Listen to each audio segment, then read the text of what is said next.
அனைவருக்கும் வணக்கம். இது நம்ம YouTube channel trading view Tamil. இதில் டெய்லி மார்க்கெட் எப்படிலாம் ட்ரேட் ஆகிறதுக்கான வாய்ப்புகள் இருக்குது. முக்கியமாக நிஃப்டி 50 இண்டெக்ஸ் டெய்லி பேசிஸில் எப்படி ட்ராவல் ஆகிறதுக்கான ப்ராபபிலிட்டி இருக்குது. மார்க்கெட்டுக்கு இதெல்லாம் மேஜர் சப்போர்ட் அண்ட் ரெசிஸ்டன்ஸாக இருக்கும். வரக்கூடிய நாட்கள், வரக்கூடிய வாரங்கள் மார்க்கெட் எப்படி ட்ராவல் ஆகிறதுக்கான ப்ராபபிலிட்டி இருக்குது அப்படின்றத டெய்லி வீடியோ போஸ்ட் பண்ணிகிட்ருக்கோம். அந்த வகையில் நேற்று ஒரு வீடியோ போட்டிருந்தோம். ஜனவரி 4வது வாரம் எப்படி இருக்கும், சம் லெவல்ஸ் கொடுத்துருந்தோம். இதுக்கப்புறம் மார்க்கெட் இப்படி போகிறதுக்கான வாய்ப்புகள் இருக்குது, இதுக்கப்புறம் இப்படி வர்றதுக்கான வாய்ப்புகள் இருக்குதுன்னு சொல்லியிருந்தோம். அந்த வீடியோ பார்க்காதவங்க தயவுசெய்து அந்த வீடியோ போய் பாருங்கள். பார்த்தா தான் நேற்று நான் என்ன சொல்லியிருந்தேன், என்ன லெவல்ஸ் கொடுத்துருந்தேன், அந்த லெவல்ஸில் மார்க்கெட் இன்றைக்கி ட்ரேட் ஆச்சா இல்லையா, இல்லை மார்க்கெட்டில் தான் நடந்திருக்கு, வரக்கூடிய நாட்கள் வாரங்கள் எப்படி மார்க்கெட் ட்ராவல் ஆகிறதுக்கான ப்ராபபிலிட்டி இருக்குது. எல்லா விஷயத்தையும் இந்த வீடியோவில் பார்த்துடலாம் வாங்க. ஸோ இதுதான் நம்ம கொடுத்துருந்த லெவல். என்ன லெவல் கொடுத்துருந்தோம் அப்படின்னா, ஃபஸ்ட்டு ரெசிஸ்டன்ஸாக 23,085. சப்போஸ் மார்க்கெட் அதுக்கும் மேலே போச்சு அப்படின்னா 23,550 வரைக்கும் போகிறதுக்கான வாய்ப்புகள் இருக்குது. சப்போஸ் மார்க்கெட் அதுக்கும் மேலே போகுது அப்படின்னா 23,800 ரேஞ்ச் வரைக்கும் போகிறதுக்கான வாய்ப்புகள் இருக்குது. சப்போஸ் மார்க்கெட் கீழே வருது அப்படின்னா ஃபஸ்ட்டு சப்போர்ட்டாக 23,100, அதுக்கடுத்த சப்போர்ட்டாக 23,000, அதுக்கு அடுத்த சப்போர்ட்டாக 23,842, அதாவது 850 ரேஞ்ச் வரைக்கும் மார்க்கெட் போகிறதுக்கான ப்ராபபிலிட்டி இருக்குது அப்படின்னு சொல்லியிருந்தோம். ஸோ என்ன நடந்துச்சு அப்படின்றத பார்க்கலாம். ஸோ 15 மினிட் கேண்டில் ஓப்பன் பண்ணியிருக்கேன். ஸோ எந்த அளவுக்கு மார்க்கெட் எக்ஸாக்டாக ஒர்க் ஆகிருக்கு பாருங்கள். நம்மளுடைய ஃபஸ்ட்டு சப்போர்ட் அண்ட் ரெசிஸ்டன்ஸ் தான் நம்ம பார்க்கணும். ஸோ மார்க்கெட் இன்றைக்கி 20 தேதி. ஸோ இதுதான் நமக்கான மார்க்கெட். ஸோ நம்மளுடைய சப்போர்ட் 1, அதாவது 23,102க்கு மேலே தான் மார்க்கெட்டை ஓப்பன் பண்ணாங்க.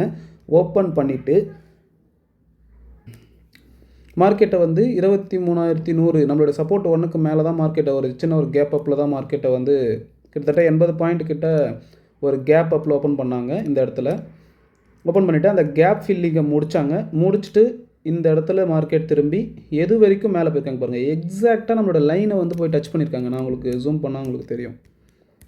ஸோ எக்ஸாக்டாக நம்மளோட லைனை இந்த இடத்துல டச் பண்ணியிருக்காங்க. நேற்று போட்ட வீடியோவில் நான் சொல்லியிருந்தேன், இந்த மாதிரி லைன்ஸாக ட்ரா பண்ணக்கூடாது, எப்பயுமே ஒரு ஜோனாக தான் நம்ம மார்க் பண்ணணும் அப்படின்னு சொல்லியிருந்தோம். ஸோ அந்த மாதிரி ஜோனாக மார்க் பண்ணியிருந்தால் எக்ஸாக்டாக நம்மளுடைய ஜோனில் டச் பண்ணிவிட்டு மார்க்கெட் நின்றுட்டு இருக்காங்க. ஓகேங்களா? ஸோ இதுக்காக தான் டெக்னிக்கலாக மார்க்கெட்டை அப்ரோச் பண்ணுங்கள். ஸோ கண்டிப்பாக 10 நாளில் ஒரு 7-8 நாள் மார்க்கெட் டெக்னிக்கலாக தான் போகும். ஏதாவது ஒரு நாள் 2 நாளில் தான் ஏதாவது ஒரு நியூஸஸ் வருது, ஒரு குளோபலாக ஏதாவது ஒரு பிரச்சனை வருது, இல்லை ஒரு நல்ல நியூஸஸ் வருது அப்படின்னா தான் ஒரு வயலண்ட் மூவ்மெண்ட், ஒரு கேப் டவுன், ஒரு 200 பாயிண்ட்டுக்கு அது கேப் டவுனோ கேப் அப் ஆகும். மற்றபடி 10 நாளில் ஒரு 8 நாள் கண்டிப்பாக மார்க்கெட் நம்ம போடக்கூடிய சப்போர்ட் அண்ட் ரெசிஸ்டன்ஸில் தான் மார்க்கெட் ட்ரேட் ஆகும். ஓகேங்களா? ஸோ எக்ஸாக்டாக நம்மளுடைய லெவல்ஸ் தான் மார்க்கெட் ட்ரேட் ஆகிருக்கு. ஸோ நாளைக்கு மார்க்கெட் எப்படி ட்ராவல் ஆகும், எந்த லெவலில் ட்ராவல் ஆகும் அப்படின்னு பார்க்குறதுக்கு முன்னாடி பெருசாக எந்த ஒரு லெவல்ஸையும் நான் மாற்ற விரும்பலை. என்ன மாற்ற விரும்பலைன்னா, எந்த ஒரு லெவல்ஸையும் நான் மாற்றலை. நேற்று என்ன கொடுத்துருந்தோனோ அதே லெவல்ஸ் தான். ஸோ ஃபஸ்ட்டு ரெசிஸ்டன்ஸாக 23,400, அதுக்கு மேலே போச்சுன்னா 23,500, 550. சப்போஸ் அதுக்கும் மேலே பிரேக் பண்ணி போனாங்கன்னா 23,800 வரைக்கும் போகிறதுக்கான ப்ராபபிலிட்டி இருக்குது. சப்போஸ் கீழே வராங்க அப்படின்னா 23,100 ஃபஸ்ட்டு சப்போர்ட், அதுக்கும் கீழே வராங்கன்னா 23,000, அதுக்கும் கீழே வராங்கன்னா 22,800 வரது வரைக்கும் வாய்ப்புகள் இருக்குது. ஸோ பெருசாக எனக்கு தெரிஞ்சு எதுவும் மாற்ற நான் விரும்பலை.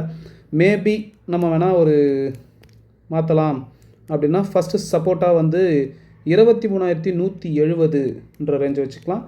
செகண்ட் சப்போர்ட்டாக இந்த லோ 23,048 வேணால் நம்ம வச்சுக்கலாம். ஓகேங்களா?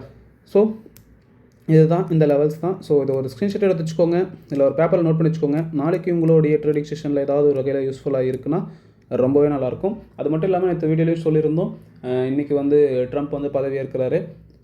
அவருடைய ஸ்பீச் எப்படி இருக்குது, அவர் என்ன மாதிரியான முடிவுகள் எடுக்க போகிறாருன்றதை பொறுத்து கண்டிப்பாக குளோபல் மார்க்கெட்டில் ஒரு பெரிய ஒரு மூமெண்ட் இருக்கும். ஸோ நம்ம மார்க்கெட்டும் அதுக்கு தான் வெயிட் பண்ணுது. ஸோ நம்ம மார்க்கெட் ஓவராலாக டவுன் ட்ரெண்டில் தான் இருக்குது. ஸோ நம்மளோட ட்ரெண்ட் லைனையும் பிரேக் பண்ணியிருக்காங்க. கீழே தான் எல்லாமே டவுன் ட்ரெண்டில் தான் காட்டிக்கிட்டு இருக்காங்க. பட் இருந்தாலும் ஏதாவது ஒரு நல்ல நியூஸஸ் வருது அப்படின்னா மார்க்கெட் இந்த ட்ரெண்ட் லைன் சொல்லிகிட்டு இருக்கோம்ல, ஓகேங்களா? அதாவது ட்ரெண்ட் லைனை மார்க்கெட் பிரேக் பண்ணி விட்டாங்க. ஸோ ஏதாவது இன்னும் ஒரு பெரிய பாசிட்டிவ் நியூஸஸ்லாம் வருது அப்படின்னா இதை ஒரு ஸ்டாப் லாஸ் ஹண்டிங் ஜோனாக மாற்றிட்டு மார்க்கெட் மறுபடியும் மேலே போகிறதுக்கான ப்ராபபிலிட்டி இருக்குது. ஸோ எல்லாத்தையுமே பார்க்கணும். கார்ப்பரேட் ரிசல்ட்ஸும் பார்க்கணும். இப்போ புதன்கிழமை வந்து ஹெச்டிஎஃப்சியோட ரிசல்ட்ஸ் இருக்குது. எண்ட் ஆஃப் த வீக்கில் வந்து பார்த்திங்கன்னா ஐசிஐசி பேங்க்கோடைய ரிசல்ட்ஸ் இருக்குது. அது மட்டும் இல்லாமல் ஞாயிற்றுக்கிழமை ரைட் இந்த வீக் எண்டில் வந்து ஜப்பானோடைய இன்ட்ரெஸ்ட் ரேட் டிசிஷன் இருக்குது, இன்ஃப்ளேஷன் இருக்குது. ஸோ இந்த மாதிரி குளோபலாக இந்த மாதிரி நியூஸஸ்லாம் பெரிய பெரிய நியூஸஸ்லாம் இருக்குது. ஸோ அதெல்லாம் கண்டிப்பாக வந்து ஏன் ஹெச்டிஎஃப்சியை வந்து நான் சொல்கிறேன், நேற்று சொன்னேன் இன்றைக்கும் சொல்கிறேன் அப்படின்னா, அது வந்து heavy weightage stock in Nifty 50 and bank Nifty. ஓகேங்களா? அதனால் வந்து நம்ம அதை கொஞ்சம் ஃபோக்கஸ் பண்ணுறது நல்லாவே இருக்கும். ஸோ ஸ்டாக் ஆப்ஷன்லாம் போகிறீங்க அப்படின்னா ஏதாவது எல்லா 10 ஸ்டாக்கை எடுத்து வச்சுக்கிட்டு நீங்கள் ட்ரேட் பண்ணுறதுக்கு ஒரு 2 ஸ்டாக்கை சூஸ் பண்ணுங்கள். அன்றைக்கி காலையில் ஒரு 1 hour உங்களுக்கு ஏற்ற மாதிரி இருக்கான்னு பாருங்கள். இருந்தால் ட்ரேட் பண்ணுங்கள், இல்லைனா அன்றைக்கி விட்டுருங்க, மறுநாள் பார்த்துக்கலாம் அப்படின்ற மூடில் போயிடலாம். ஸோ நம்ம ஸ்டாக் ஆப்ஷனுக்காக நான் பார்த்துக்கிட்டு இருக்கேன். ஸோ எனக்கு கரெக்டாக வருன்றத பட்சத்தில் நான் அதை வீடியோவை போஸ்ட் பண்ண ட்ரை பண்ணுறேன். ஓகேங்களா? ஸோ எஃப்ஐஎஸ் என்ன பண்ணியிருக்காங்க, டிஏஎஸ் என்ன பண்ணியிருக்காங்க அப்படின்றத நம்ம புரிஞ்சுக்கணும். எஃப்ஐஎஸ் வந்து நியர்லி ஒரு 4000 crores 4.5ன்னு வச்சுக்கோமே, ஒரு 4.5,000 crores கிட்ட அவங்க செல் பண்ணியிருக்காங்க. டிஏஎஸ் அதுக்கு ஈக்குவலாக வந்து பை பண்ணியிருக்காங்க. ஓகேங்களா? ஸோ எஃப்ஐஎஸோடைய செல்லும் டிஏஎஸோட பையும் ஈக்குவலாக தான் இருக்குது.